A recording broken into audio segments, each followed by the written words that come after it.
So, you're just going to end the night without giving your date a goodnight kiss? Sounds a little tacky, don't it? I mean, I did pay for dinner. I looked back at my date and his rugged blonde hair. He clearly had too much to drink, and the smell of his breath reeked. What a mess. We split it, remember? I exclaimed, trying not to roll my eyes out of my head. Oh yeah, well, I walked you back, didn't I? A gentleman deserves a kissy. Yeah, not on my watch. This gentleman talked about himself for 1 hour and the raise he thinks he deserves. I mean, I don't think he even knows a single thing about me. Thanks for walking me back for the long walk of 5 minutes. See ya, I said, and quickly shut the door behind me. Phew. Miss Evergreen, Nick and Damon are ready to see you. Go straight ahead. His office is on the right-hand side. I snapped out of my horrible flashback from last night and shuddered. What a disaster of a date. I stood up slowly, took a deep breath, and made my way to the modern right door. I was starting to feel a little nervous, but I prepped my toes off for this. What could go wrong? I creaked open the door, and to my disdain, the first 2 faces that I see is my employer and, oh my gosh, the jerk from last night. I was mortified. Okay, just play it off cool and act professional. Hi, nice to meet you. I'm Lily. Hi, Lily. Nice to meet you. I'm Damon, and this is my colleague, Nick. Thanks for applying for the graphic designer position. Why don't you tell me about yourself and how you can fit into this company? I tried not to panic and let this whole weird situation get to me. I knew that I had 60 seconds to really get his attention, so I can't let Nick get in my head. I went on to the 5-point agenda, aka my 5 most marketable qualities and skills, making sure I kept everything within 60 seconds.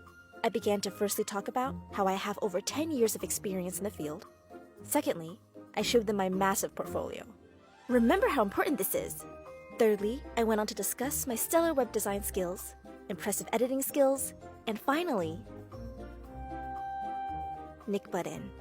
You have all these skills, but it doesn't seem like you have basic organizational skills. Like, I don't know, picking up a phone and calling certain people for, let's say, appointments?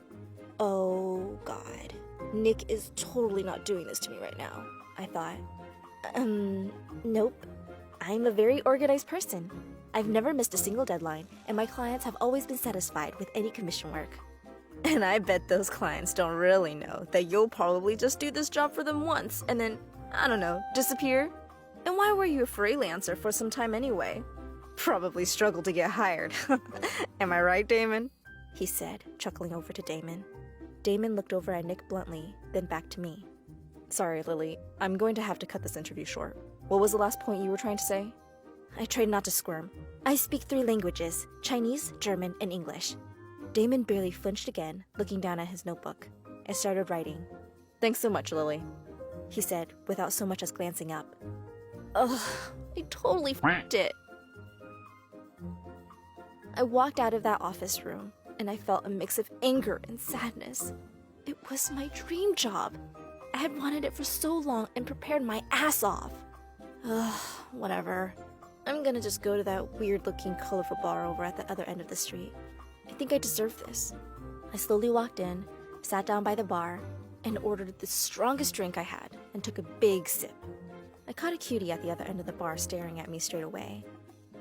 Let's hope he's not another Nick.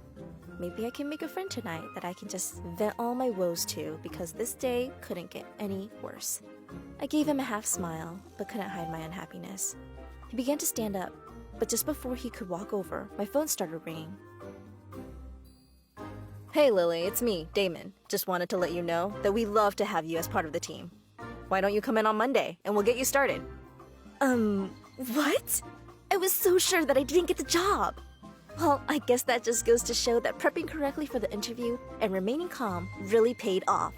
And that jerk Nick didn't influence a single thing. Well, here I come, Nick.